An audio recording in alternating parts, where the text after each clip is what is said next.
Help yourself, please. There's also cherries and there's some prosciutto with cheese. Okay, Gilbert. Hey, we're It's Guido. we're just here chatting, but we're actually live now.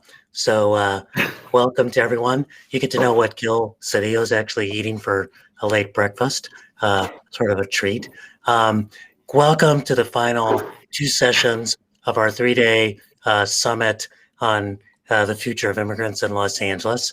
And no kind of summit like this would be really complete without looking at what some of our key political figures are doing and thinking about the future of immigrants in Los Angeles, and also what some of our key movement leaders are thinking and doing about the future of immigrants in Los Angeles.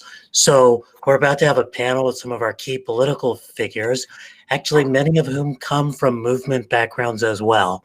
And then we will move second to a panel with some of our key movement people who, by the way, may have political futures. So some of you on this line may want to hang on and make sure who the next crop is. We've got a wonderful panel today. We've got Supervisor Hilda Solis, who's the current chair of the County Board of Supervisors. We also have Supervisor Holly Mitchell, proud, relatively new representative from District 2, and just absolutely a dynamo on the Board of Supervisors. We've got my good friend for I think now 30 years. We met when we were 15, Gil Cedillo, Councilman Gil Cedillo, and another very good friend, Council President Nuri Martinez. She and I had a chance to meet when we were doing some of the early work around environmental justice when she was both an organizer and then a leader at Pacoima Beautiful, and of course has gone on to represent that and much of the rest of the San Fernando Valley on the city council. So welcome to you all. I'm going to give each of you 3 to 5 minutes. You're really good speakers. So what I'm going to do is I'm going to ask you a question. I'm going to hope that you answer it, but I'm aware that since you're such good speakers, you may completely ignore my question and talk about what you really want to talk about. But I'll try to time it to be no more than 3 or 5 minutes. We'll try to mix it up and leave some time for questions and answers. So if you don't mind, I'd like to start with Supervisor Solis. We are emerging from COVID, but lots of our immigrant communities are not fully emerging from either COVID or all the disruptions that have taken place in the last year. Can you talk a little bit about what the county is doing to deal with COVID and its disproportionate impacts in immigrant communities? And I'm going to ask you a little bit too about what's happening later on at the Pomona Fairplex with our unaccompanied minors. But tell me a little bit about what the county's doing. Well, thank you so much, Dr. Pastor. And I also want to thank my colleagues for being on the panel, and also CCF and Weingart and the USC Equity Research Center for hosting these series of panels. And you hit it right on the nose. The COVID pandemic really impacted communities of color. And for the last 15 months, I've had the pleasure and honor of helping to work under the previous chair, Catherine Barger, as her pro tem, to actually work hands-on about how we address the COVID-19 pandemic. And it started out with testing. I'll be very clear about that. The fact that many local governments, including ours, weren't as prepared as we thought we were. We thought we were really connecting the dots and helping people gain access to healthcare in many ways. What this did was expose the gaping holes that exist for people who are underinsured, underemployed, and people who were devastated by COVID-19. And I will say that because the community is largely now Latinx, Latino, and other communities, API community, African American community, and others, that those individuals that come from, say, communities like East LA, Southeast LA, and South, I could say even San Gabriel Valley and Pomona, where we really saw disparities in terms of access to the COVID testing.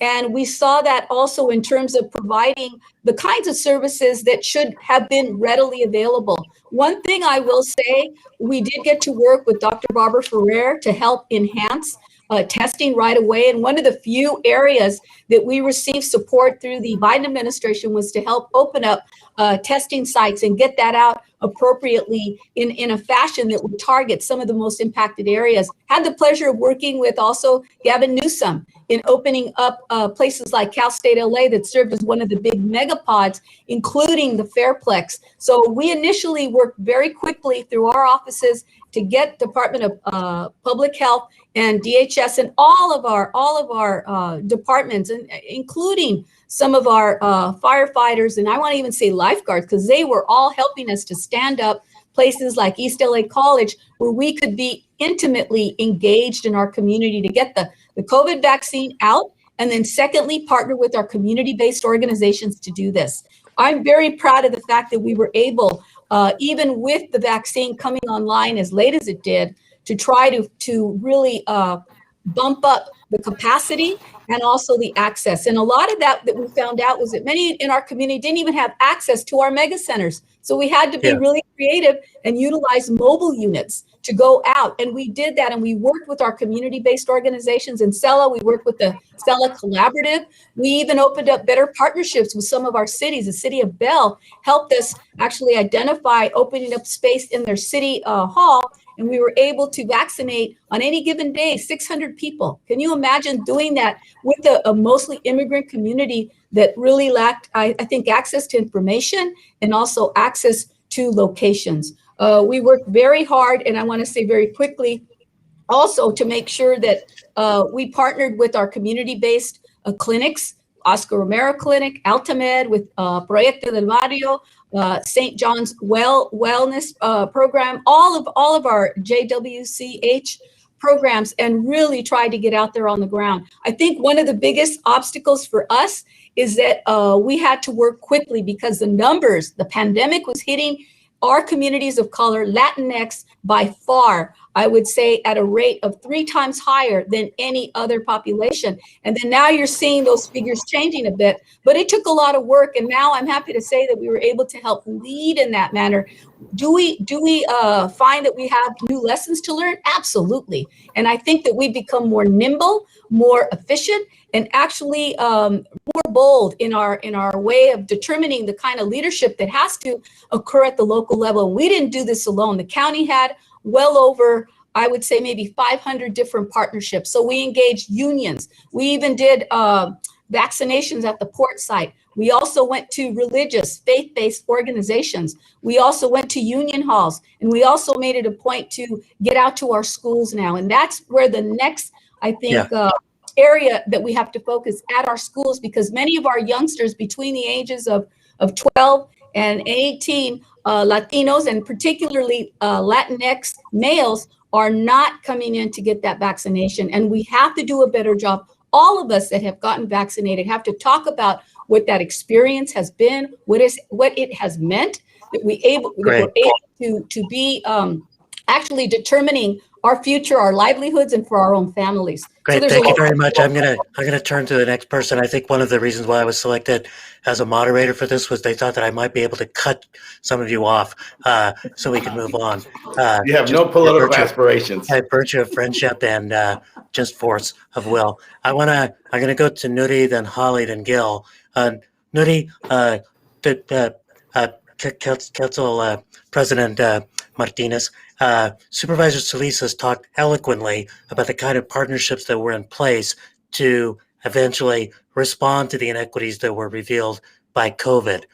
What do you think we need to put in place, and what are you thinking about putting in place at the city level going forward? I keep thinking that as we emerge from COVID, the physical health, the economic health, and the mental health of people have been so damaged by this pandemic that we really need to rush resources in terms of recovery. What are you thinking about at the city level and moving forward? Oh, thank you, Manuel. It's great to see you even on Zoom. It's so great to see all of you. I think we all have a great history of all working together. But I think for the city of Los Angeles, it's really advocating for working families. And before the pandemic, we were seeing working families in Los Angeles barely making it. They were struggling with, trying to keep up with two or three jobs Single moms were barely getting by. I think recovery needs to look like a model that supports working families, particularly women. If anything has shown us during this pandemic has been that women continue to be the safety net for this country. What we've had to bear, not only trying to figure out if we were lucky enough to still have a job, how to hold that job, and how to raise our children, and how to become teachers and the cafeteria lady and the janitor, the cleaning lady at home, and trying to make all that work. I encountered women who were trying to do that and had to give up their jobs just to be able to stay home, because a lot of times there just isn't that support. So if we're going to come back from this, we need to ensure that people stay housed, that we need to double down on our efforts for rent relief so that people can have rent to pay to stay housed. We need to make sure they have the adequate support to pay their utility bills, which the city of Los Angeles has been doing. And we need to make sure that people have food security to put food on their tables every day. And we need to support women when it comes to quality and affordable childcare, so that when their jobs are there, they're able to go back to work. And we've got to support our school system. What this has done to children, and immigrant children in particular, Yes. Children who are English learners in particular, these children have not been logging on to school. We've lost an entire generation of kids this past year because what they've lost educationally, they will never be able to get back. We've got families in my district who still don't want to send their kids back to in-person learning. What do we need to do to support that effort? Make sure they feel safe and sending their kids back to school, make sure they have access to the vaccine. We just launched Backstop LA. We're knocking on doors and taking the vaccine with us to give people shots in the arms while they're home and they're there with their kids, so that they have access to the vaccine. But Manuel, this is a conversation that's long overdue, and I think the pandemic has just exacerbated the issues that working families have been dealing with, particularly women, immigrant women. Yes. Who are lucky enough to still have a job, who are holding down their household and figuring out how to provide for their families, particularly their children. I'm incredibly concerned about the amount of the educational loss for their kids this past year, and how do we get them back in the fall? This is so important, and you'll be pleased to know that we actually raised the situation of immigrant women in the State of Immigrant Los Angeles report, because you're absolutely right. What economists are saying is that this is a she-recession. That is, instead of a recession, which has often hit men the hardest, this has hit women the hardest for all of the reasons that you mentioned. And in many ways, COVID is the disease that revealed our illnesses as a society, the precarity of workers, the situation of people without legal status, the digital divide, which you lifted up, and obviously the disparities in terms of who is taking care of children and who is taking care of elders and faces those pressures. So absolutely important. Supervisor Mitchell, I know you're going to talk about all that, but I wanted to plant a question for you maybe to get started. One of the things that we've been insisting on in this summit all the way through, and it'll be a clear message at the end as well, and it echoes what we brought up in our first summit a year ago, is that immigrant integration is a racial justice issue. That the reason why immigrants are othered and marginalized is because of the kind of racism that exists in this country that's deeply grounded in anti-Black racism and anti-Indigenous racism. You and I know have talked about this before. And we highlighted as well something that people don't really realize, which is that while Black folks are a small share of immigrants in Los Angeles County, 20% of Black Angelenos are either themselves immigrant or second-generation kids of immigrants. As I said, on the first day, there's a lot more Issa Raes and Nipsey Hussles than people actually realize. That's right. This is a issue for the Black community as well. Can you talk about this issue of lifting up racial justice, lifting up Black immigrants, and then talk about whatever else you want to talk about, because I know how good you are. I appreciate that very much. And I'm really proud to be on this panel, and that in your report, you did elevate that issue, because that sometimes, from my perspective, is the elephant in the middle of the room. Someone who, for the 10 years I've served in public office, have represented Little Ethiopia and many communities where African immigrants really feel silenced and unseen. So I appreciate the report raising that issue, particularly when we consider the disproportionate number of Black immigrants who face deportation, the disproportionate number of Black immigrants who find themselves touched by the criminal justice system and therefore aren't equal beneficiaries of many of the supports, the legal services supports we've put in place to help our broader immigrant community. So to really be honest and truthful to ourselves in disaggregating the data based on race, even within our immigrant population, is really important. The common denominator that we're all fighting, whether you Black, brown, or Asian, is, the man, if you will, and the hate that we're experiencing, the current increase in Asian hate. And so really all of us coming together, respecting and honoring the unique communities within the immigrant community, but also valuing individual cultural experiences, making sure that no population goes unseen, I think is really important.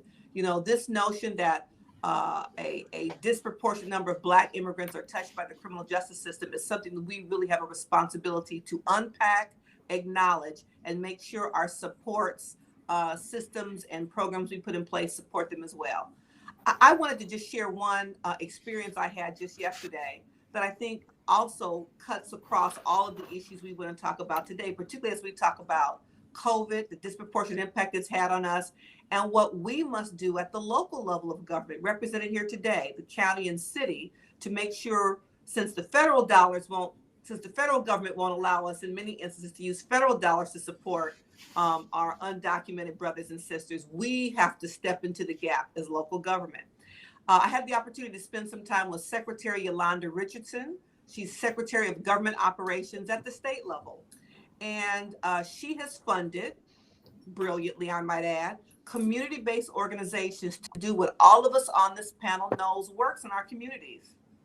Door-to-door outreach, meeting people where they are. And she said she had an aha moment that we sometimes in government use this term, the hard to reach communities. And I realized that I've used that term too. She said what she really realized is that they have hardly been reached and that we have a responsibility to shape and reframe our systems of outreach and communication. The Promotoris model is something that has worked beautifully for decades. When Promotoris came into being in LA County, I was leading the California Black Women's Health Project, and we were doing the same thing. Black women teaching Black women how to talk to Black women about our health and doing door-to-door work all over South Los. And so those two programs really came online at the same time, and we know we have a history that they work. I don't know why we get convenient amnesia every time we have some new crisis and say, how do we reach our Latinx and Black and immigrant community? And we have to go to the organizations that do it consistently. We in government have to fund them in a meaningful way so they can have the infrastructure and the personnel year round, not just when we need their help with census or vaccine outreach. We in government, many of us came from that organizing those organizations. So I think we have a responsibility to not get amnesia, remember the value, understand that that's how we reach our community, that they're not hard to reach, they're hardly reached, and we can do it better and different. Well, that is so powerful. It reminds me when we were writing our report on the COVID crisis, the Going Back report, we initially talked about communities left behind, and then we realized these were communities kept behind. That is, that there were structural forces that were trying to make sure that communities couldn't advance. And so I think that's really the point that you're lifting up as well. Councilman Cedillo, can you talk a little bit, boy, this has been a fascinating conversation so far, perhaps about what struck you, but in particular, what the city needs to do, maybe not just about COVID, but about broader issues like protecting immigrants. I know that one of the issues that's come forward is the Los Angeles Justice Fund and how it's going to be hopefully refunded moving forward. Can you talk a little bit about what you see as important for the city and some of the key issues going forward? And Gil, you look like you just froze. Yes, I'm happy to. First of all, let me say thank you to USC, thank you to Weingart, thank you to the California Community Foundation, but especially thank you to you, Manuel, Dr. Because you've always been there giving us the data, the foundation, the basis for our work to go forward.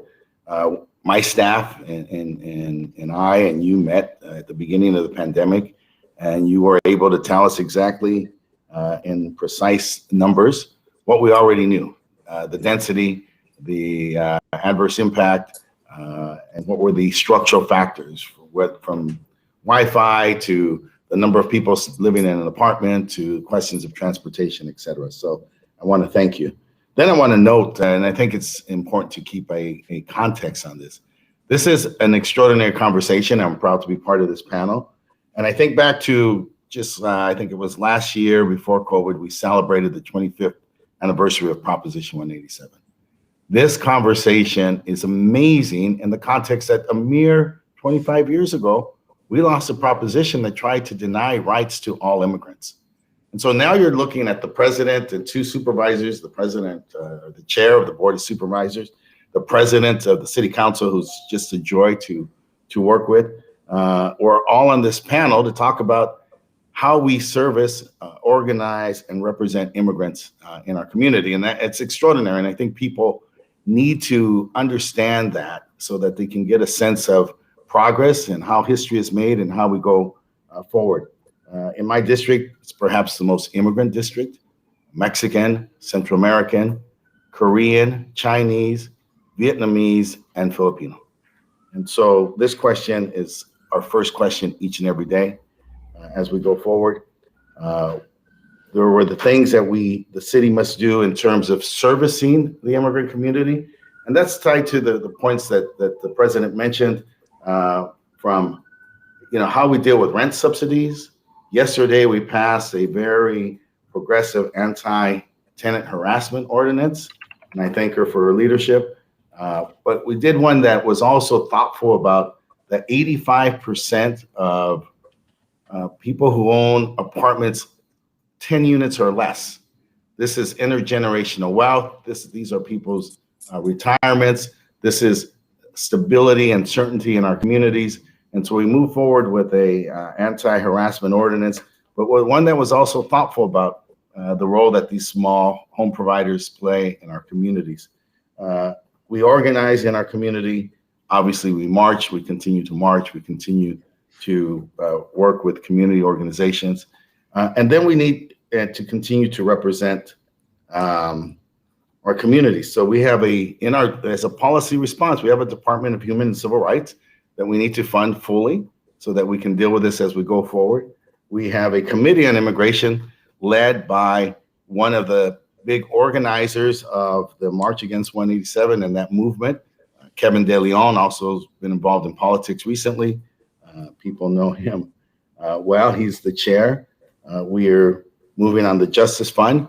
But, with the leadership that you have with Nuri and myself, Monica, it's such a pleasure to know that we don't just think about a legal response. We think about an organizing response. We think about a political response. We think a very broad brush. So we're not just focused on handing money over to lawyers so that they can go to court, but rather, how do we service immigrants in totality? We've put motions forward to look at how we can employ them.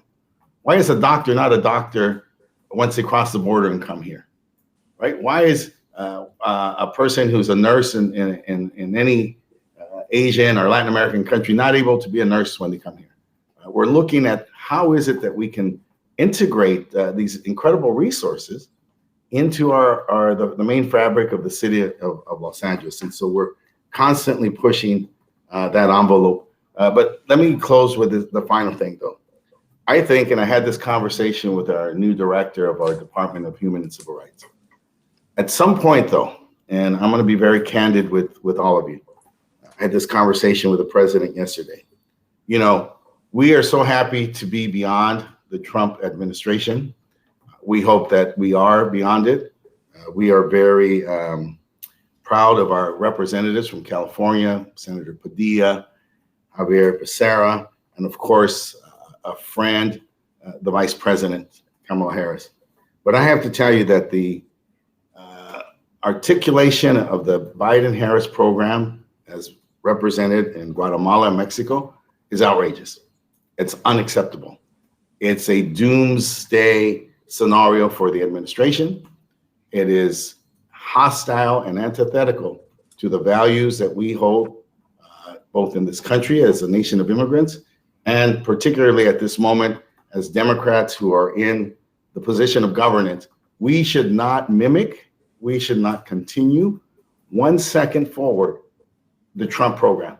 I encourage everyone to read Hate Monger, The Damage Done by Stephen Miller, so that we could understand why the elimination of ICE is not just a slogan, it's not just a bumper sticker, it's not just something that activists say, but is actually something that as policymakers, we have to look at, can we structurally work with this, or does it need to be eliminated and redefined with a more stronger commitment to United Nations Human Rights Declaration 14.1 that says every person has a right to seek and to enjoy in other countries asylum from persecution. Let that be the foundation for us going forward. Thank you for raising that, and I'm going to move to one of the consequences of that. But first, I saw Holly nodding quite a bit during that, so maybe you want to say a word. And thank you, sure. Manuel. You read my mind through the Zoom, whatever platform you're on.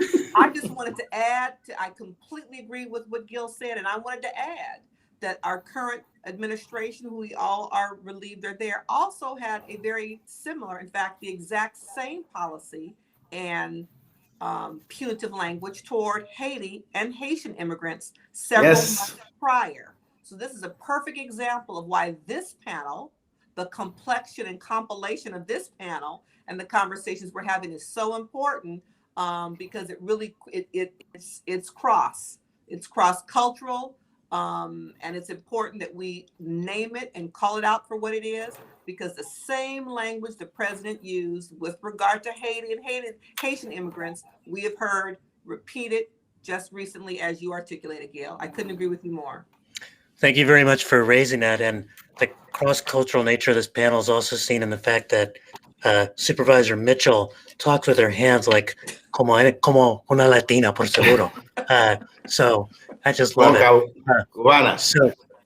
So I want to turn to Supervisor Solis, because one of the aspects of the contemporary moment is the thing that Gil was raising, which in particular has to do with unaccompanied minors coming to the border, seeking asylum and refuge from the difficult circumstances in their own countries. And of course, the county's trying to respond to this in part with the use of the Pomona Fairplex. Can you talk a little bit about the unaccompanied minor flow and how the county's trying to deal and help with that in a way that's humane and it helps to integrate people and link them up with their families? Right. Well, this isn't a new subject for us, because actually during the Trump administration, some of those children that were being detained were also being serviced by the Department of Children and Family Services in some of our group settings. So this started maybe, I want to say 2.5, 3 years ago. I asked my staff to go out with me. We started to look at what contracts we had and try to see what that interface looked like. I was pretty upset, obviously, to know that we had so many children in our custody, and the purpose that we were looking at was trying to reunite them with individuals here in the County of Los Angeles. So based on that premise, because I feel that these children really do need to have the support so that they can be readily reunified with a family member, a guardian, or what have you, it is of utmost importance. So I was very pleased to be able to get a call from the Biden administration, from the Office of Intergovernmental Affairs. At that time, I was talking with Julie Rodriguez, who's there now, and asking myself, how could we be of help here to facilitate the placement of these children who would have family members already residing here in LA County? So I started to think, where could we place them? I didn't want to duplicate what other cities and locales have done. I really believe that children needed to be placed in an environment that was wholesome, that was open, that would actually be giving and provide them with the support that they needed. So I thought very quickly about the Fairplex. We had already had a good relationship there with the previous executive, the CEO there, Miguel Santana. We did COVID testing there. We knew we could quickly, rapidly get things together. And we started to talk to our departments of health services, mental health, as well as LA County Office of Ed, in addition to our partners with the federal government, Department of HHS, that is now under the purview of Javier Becerra, and really looking at a humanistic manner in terms of how we treat these children. Right now, I will tell you there are about 600 youngsters there from the ages of, I want to say, as young as 5 to 17 years of age. I will tell you that in the last 2 months or so that they've been operating, or less, 400 have already been reunified or unified with their family members. And 80% of those youngsters that come have a relative that live here. So I do believe that we have to look very clearly at what messages we're sending from the administration, as well as how we are taking care of them now in our care. And I, for one, have really tried to bring in as many resources as possible and would invite people, some that are on the panels that have actually gone out to visit the Fairplex. We're hosting different forums, so not forums, but visitations, so people can actually see the kind of wraparound services that are being provided. Legal aid by the defensores. We got lawyers, immigration, community-based groups. We also have individuals that speak their different languages and dialects. And they have a wraparound services in terms of healthcare. They've already received, I would say, their 3 vaccinations that they need. Many of them, as I'm speaking to you now, are receiving school instruction and counseling, case management. And the fact that a child can be reunited with a mother that they hadn't seen in 8 years is just so impactful. These are the stories that we have to tell our community so that they can also help empower other individuals who misunderstand this whole issue of immigration. And immigration as it impacts children and immigrant families that have been going through this for decades, if not centuries. That's a really important set of issues that you're lifting up. And another thing that I think is really important is that this is a flow that, I mean, you're right, there's some continuity from the past, but the fact that the flow in the 70s, 80s, 90s, aughts was a lot of people who were adults ready to work, led us to have a kind of a narrative of immigrants contributing and not necessarily needing a lot of services. But this current flow of families, of children, need a lot of support. I mean, it's much more of a refugee flow than it is of a traditional immigrant flow. And I think that we really need to be thinking about the kind of support that we need to be able to provide, and the way that that shifts our narrative too about how to be welcoming to everyone and how to lift up the right to refuge that Councilman Cedillo was talking about. Council President Martinez, you may want to comment on what we were just talking about, but I was hoping you would also talk about the following thing. You actually came into activism, as far as I know, around environmental justice issues.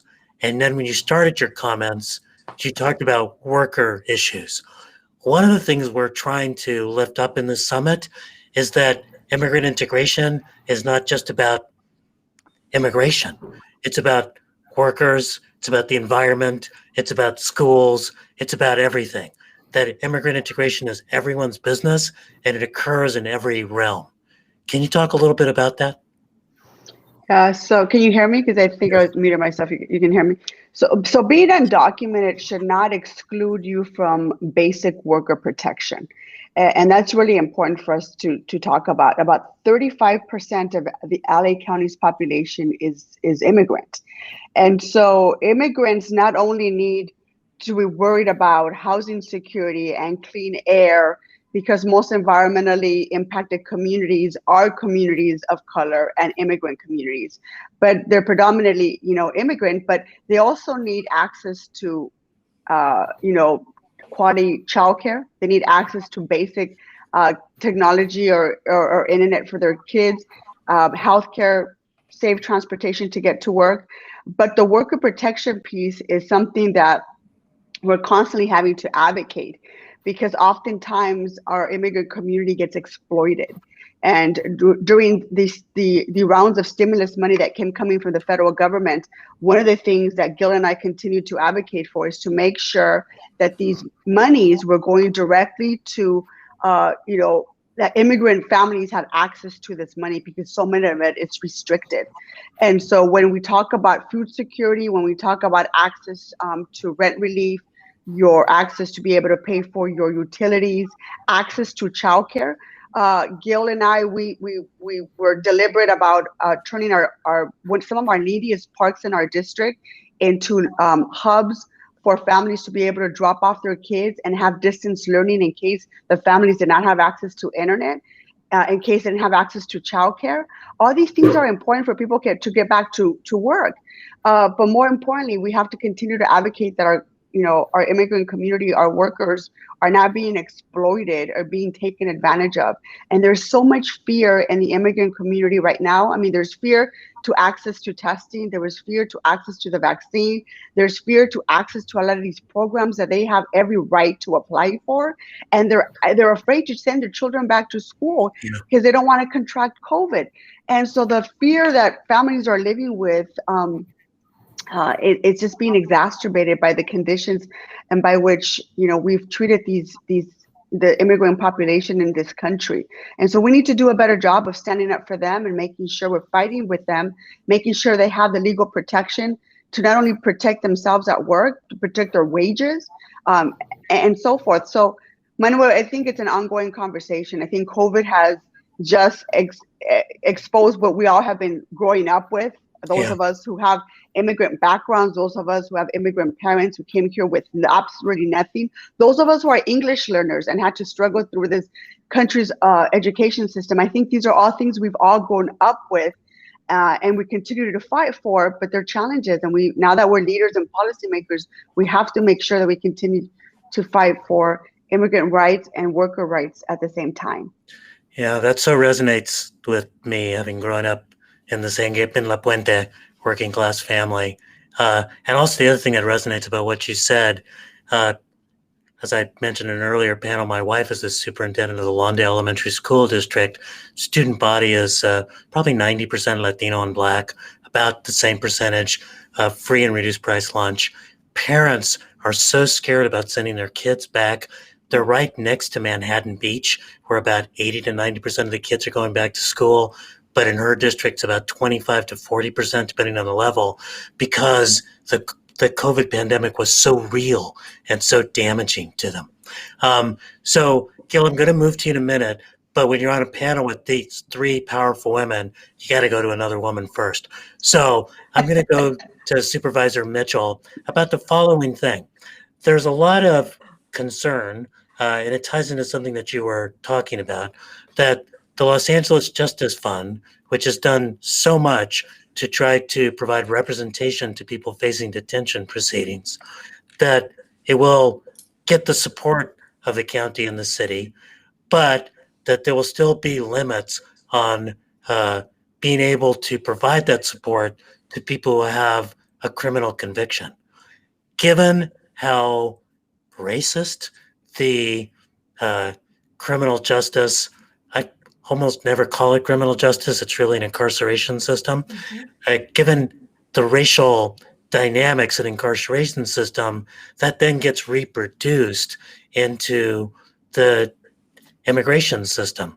So what are your thoughts on the LA Justice Fund, its renewal, and what we need to do to protect everyone? I appreciate that. And I have to say, I fully understand the difference legal representation can make for someone who's in court. Having legal counsel, you are 5 times more likely to be released from detention than those without legal counsel. So I fully support the LA Justice Fund and will be working collaboratively with my chair, Supervisor Solis, to make sure that the county does its part. However, it really is important that the program is funded, from my perspective, without restrictions for access based on interaction with the criminal injustice system. As you said, Dr. Pastor, 76% of Black immigrants are deported based on criminal grounds. And so I think we all have to have a family conversation about what this really means. And if we include these restrictions in the LA Justice Fund, that we really are exacerbating that misperception and the experience of far too many of our immigrant brothers and sisters. It's something that I think we have to step in and close in the gap with courage and acknowledge that the system is ravaged by both implicit and explicit bias. We know the disproportionate experience Black and brown people, and then you add immigration status on top of it as an additional layer. We know the challenges we face in living in communities that are over-policed, given the fact that 19% of Black immigrants live in deep poverty, much less just below 100% of the federal poverty level, but live in deep poverty. And so we have limited access to resources and support and help. And so from my perspective, that is the whole point of the LA Justice Fund. And my hope is that it will indeed be just for all of us, every undocumented immigrant who needs legal representation and support, not just those who have had the luxury of not being impacted or touched by the carceral system. But great, thank you for saying that. And the poverty figures that you revealed for Black immigrants are particularly striking, because one thing people don't often realize, when I used to be able to talk in public and not just on Zoom, I would ask the audience, which continent sends us our most educated immigrants? And the answer is Africa, for all sorts of reasons. But those, and Gil was talking about this, those degrees don't get recognized in the United States. Those skills don't get valued in the United States. The racialized experience of labor markets constrains the ability of people to get ahead because they're Black immigrants. It's really an important set of issues you're lifting up. And I think, Manuel, it mirrors the experience of college-educated and higher educated Blacks, who live through the diaspora, who are from here. When we do Women's Equal Pay Day, and Latinx and Black women continue to be far behind our white female counterparts. So the African immigrant experience really mirrors the Black American experience, which just let us know that it's all grounded in racism. That's what another part of our equity analysis is all about. So thank you for lifting that up. I want to make sure I've got a couple of minutes at the end to say something. So I'm going to kind of go to Gil, Hilda, and Nuri. And Holly, I'll think that this might have been your last statement. And maybe each of you take a minute or two to say stuff that you really want to make sure that the audience takes away in terms of the struggle for immigrant rights and immigrant integration in Los Angeles County, and how you're hoping to lead and how you're hoping that they will lead. Let me start with Gil Cedillo, who's been at this a long time. I began as a member of Casa Hermandad General de Trabajadores in 1976. Began my activism in the Chicano movement in 1970, thanks to Antonio Hernandez, Samuel Paz, Luis Garza, and Marilena Yepes. So those are my roots, and I never hesitate to thank them. They're all continue to be great leaders in our community.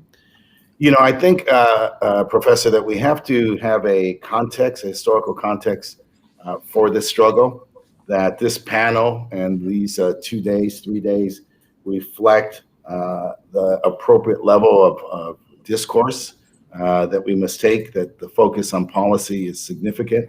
But we have to also keep in mind the process of change. We all want change. We wish it could be today, but we've been involved in this a very long time. And so there's a depth and breadth to this conversation, but we shouldn't forget the kind of fundamentals, right? The United Nations and the Declaration of Human Rights, the diasporas that take place, the broader US policy and its impact on other nations, and that we have an opportunity, fleeting it may be, but we must get on track. Again, we cannot reiterate any of the Trump rhetoric or the Trump policies. We have to make an abrupt break from those policies they were fascists in nature. Yeah. People like Stephen Miller and his cohorts, horrible people, fascists, mean. And there's no reason for us to continue any of their programs. And then we have to think about a broader approach in terms of, even as policymakers that we are, a broader approach to organizing and political struggle and political change in this nation. We have access now to the highest levels of government. We have to utilize that, and we need to continue to push for change, for immigration reform, for better treatment of immigrants, and to move our communities forward. And Thank you. That's our calling. Thank you. Council President Martinez, if you could, a minute or so. I think we just need to make sure that our programs do not put immigrants, particularly undocumented folks, at risk. I think we saw that during our COVID response, there was such a high level of mistrust, since these were government-run programs, that we need to ensure that our process does not make these communities even more vulnerable, which is something that I think we all collectively are trying to emphasize. And we need to make sure that we lead by example, and that we launch programs, public awareness campaigns, that speaks directly to the immigrant population in our districts, so that they can build a trust, build trust with our offices, with our local nonprofits, with those who are not only advocating for immigrant rights, but actually interact with with so many of our immigrant communities.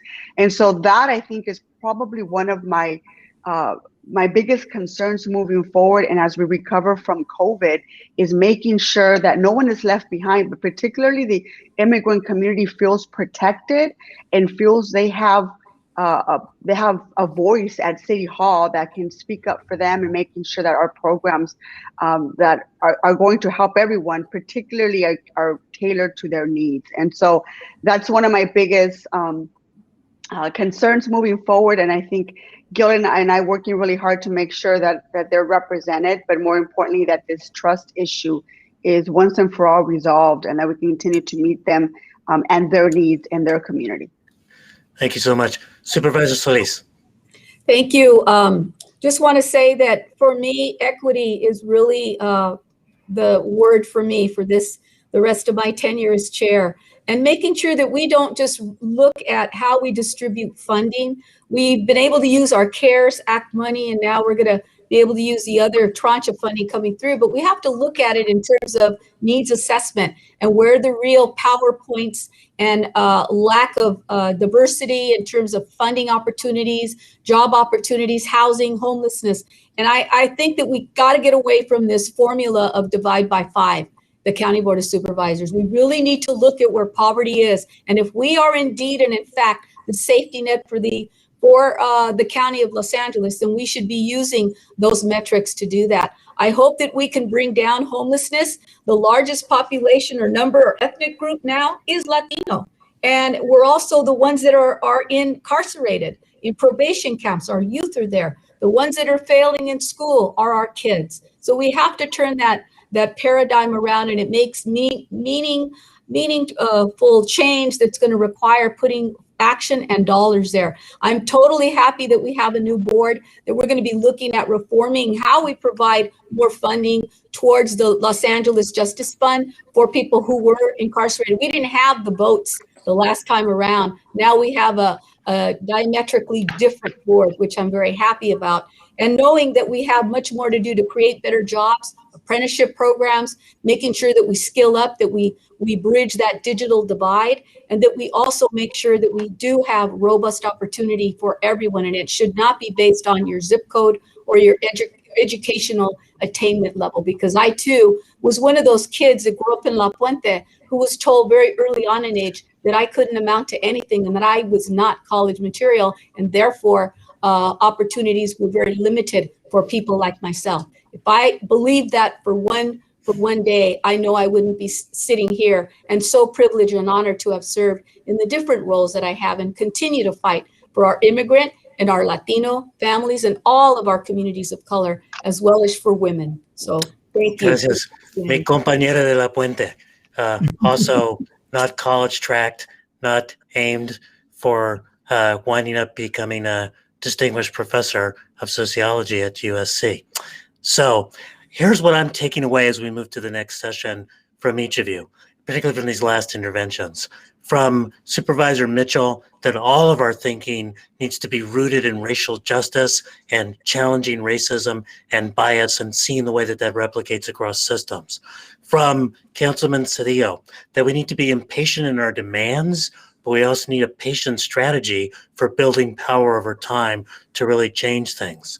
From Council President Martinez, that the key is to open up systems for everyone, because if those systems are open up for our undocumented brothers and sisters, then they will trust the emergency interventions that need to happen in the context of something like COVID. And from Supervisor Solis, that equity, and this is really from all of you, is not just in one arena like criminal injustice or worker rights. Equity is about the environment, it's about education, it's about quality of life.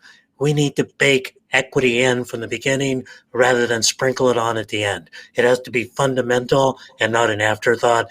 And if we have that in mind, then the life of all Angelenos will improve and the life of immigrant Angelenos will improve. Last thing I'm going to say, the fact that we have such strong leaders who come from a movement background and understand the relationship between political positions and public policy and the actual work of organizing to make change possible is such a transformation of the region, such a gift for the region. And we thank all of you for being with us today.